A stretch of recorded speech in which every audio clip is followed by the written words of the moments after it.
Hey everybody, I'm back again. I am going to continue this conversation that I've been having ongoing for the last week. Today, I'd like to talk a little bit about white people who claim to be colorblind. So, this is a thing I've been reading a lot lately. People talking about, I don't see color, this is how I was raised. Uh, and again, as I've said about other things, it's an idea that sounds good on paper. I mean, if everybody felt that way, that would be great. Uh, the problem is when you're white and you are colorblind, you're actually doing the opposite of what you claim to be trying to do. This kind of gets back to the topic of empathy. I've had a lot of conversations with different people over the last week. I've also just listened in through radio and Facebook, different comment threads and things like that. And a common theme that I'm seeing is this idea of being colorblind, and it really correlates to a lack of empathy. Um, I've seen people comment things like, and I don't know if these statistics are even true, I don't know where they get them from, but for sake of argument, let's just say 99.5% of cops are not trigger happy racists. They're just good, decent people. And that very well may be true. 99.5% of people are not racist and don't see color. So if you're white, that's fine. But if you're black, that means that there's a non-zero chance that any police officer you come in contact with might be a trigger-happy racist. And through listening over the last week, I'm really starting to see that that's a perception that black people have in this country. And as a parent, it also extends to that fear towards your children, making it home alive. So as a parent myself, I mean, it's hard to imagine, but I can definitely empathize with what that must be like.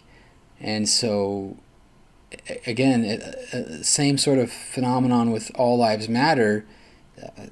Saying that 99.5% of people are good, non-racist people doesn't do a lot of good for minorities who are victimized by that small percentage.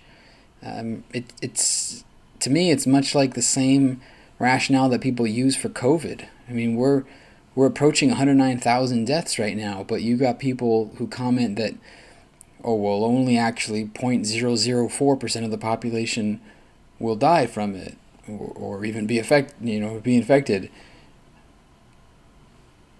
That means that 109,000 people are dying, but it also means that all those 109,000 people also know people. They have friends and family, husbands and wives and children that are also affected by the loss. So even if you don't personally know somebody who has died from COVID, surely you can have some empathy for the people that have.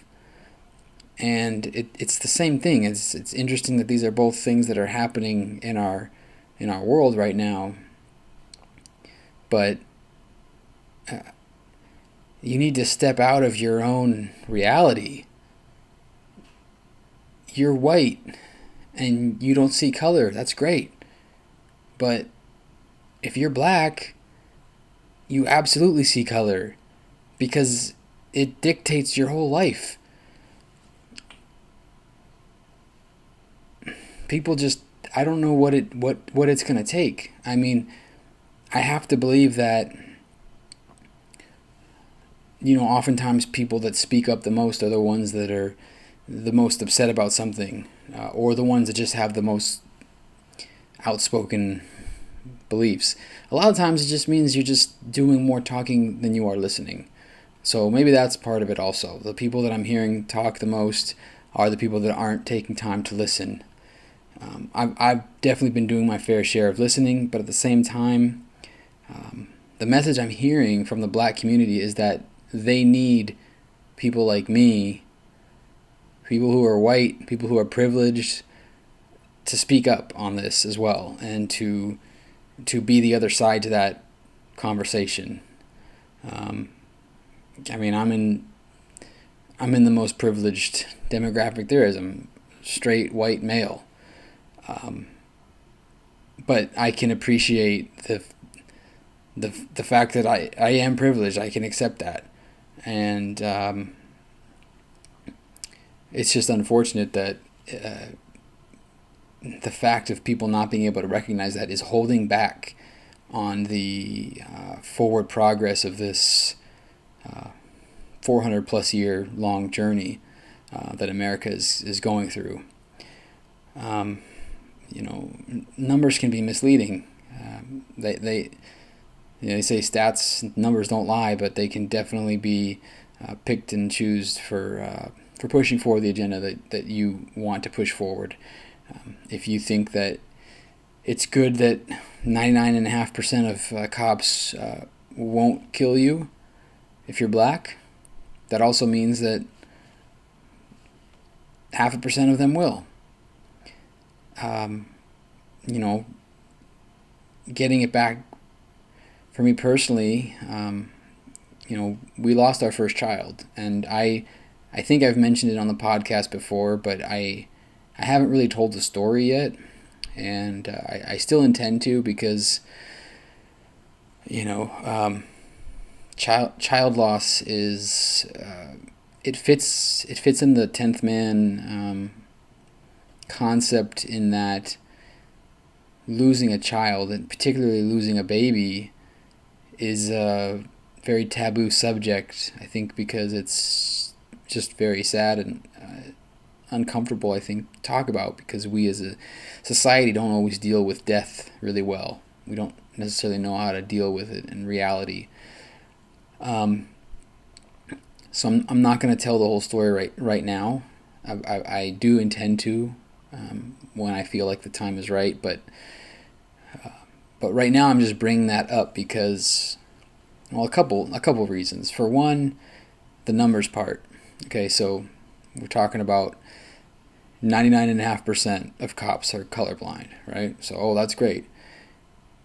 1 out of 160 childbirths end in stillbirth. Stillbirth is when the baby dies 20 weeks plus during gestation. So we lost our daughter at 38 weeks. So there's a 1 in 160 chance. That's a 0.006 chance. And the chance of a miscarriage after 12 weeks, which is the first trimester, just from 12 to 20 weeks, is 1 in 1,000. So you can say, oh, well, yeah, that's a very, very low chance of that happening, but it happens for a lot of people. And the people that it happens to, it affects them, it affects their family and loved ones, the people that are close to them. And again, I'm not going to get into the details of my story with that. I will, but right now this is about George Floyd and Black Lives Matter, and being able to find empathy. Why I bring this up is because the thing that I'm hearing a lot this week from the black community is that they're tired of this happening. They're tired of the inaction that comes after it, and they're tired of trying to explain the black experience to people like me who don't listen and don't understand and don't empathize.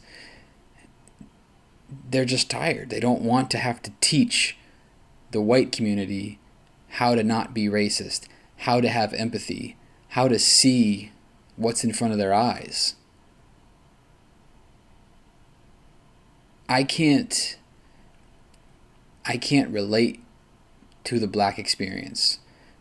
I've never had a police point a gun at me. I've never been followed by a police car and felt concerned for my life. I've never sent my son out and thought that he might not come home. I've never walked around in a store and felt that somebody was following me, or heard security make any kind of comments about me. But I can hear that story from other people, and I can listen, and I can understand and empathize with that experience, even if I haven't been through it. I think we need to get out of this idea that if we don't see it, it doesn't happen. You don't see all the parents who lose their children every year, but they do. And for me, where I can empathize with the Black community, in my personal experience, I've heard a lot about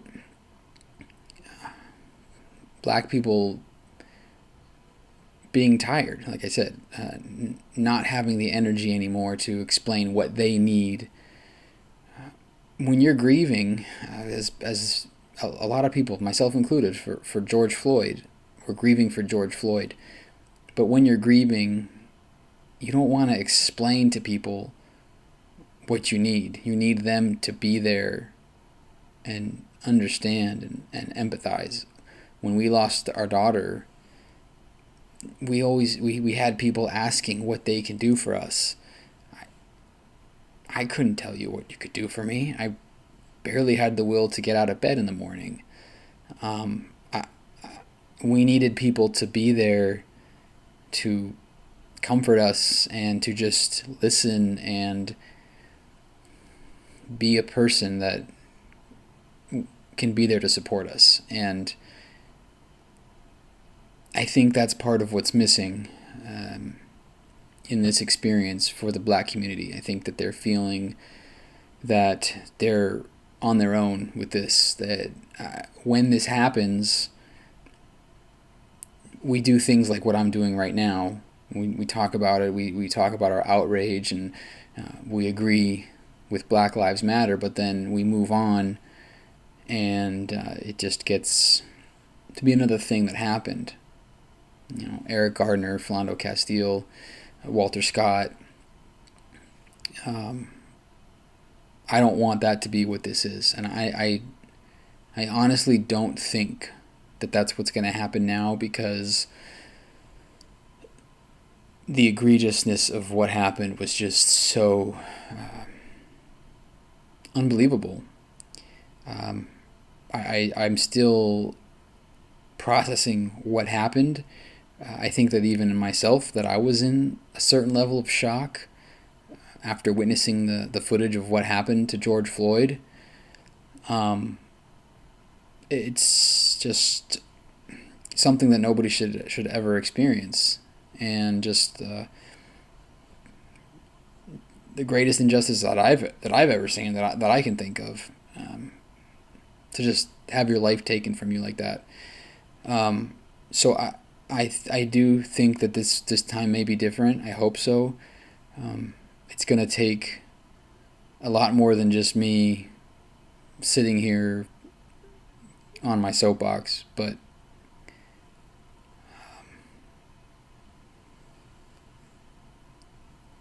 yeah, I think that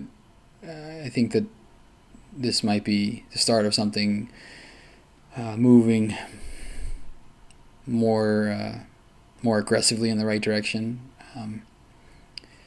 It's unfortunate that it took this to get there, but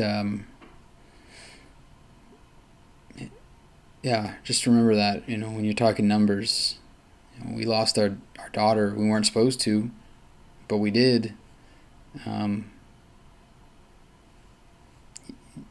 Even as a Black man, you have a very small chance of being killed by the police when you go out, but you have a better chance than I do. And we need to recognize that. And the last thing I'll say when it comes to empathy and understanding, and this even gets into like interpersonal relationships, when you hear somebody share their experience, you don't have to see it or have experienced it. You don't even have to believe it. And I'm not saying that you shouldn't believe it. You should. You should absolutely believe it. But even if you didn't, you can believe that that was their experience, that that was their reality, that it was real to them, whatever they're saying, and then you respond accordingly. Let's all try to do more of that. Thanks again for listening. I really appreciate it, and I'll be talking to you again really soon. Remember, don't be afraid to question the consensus.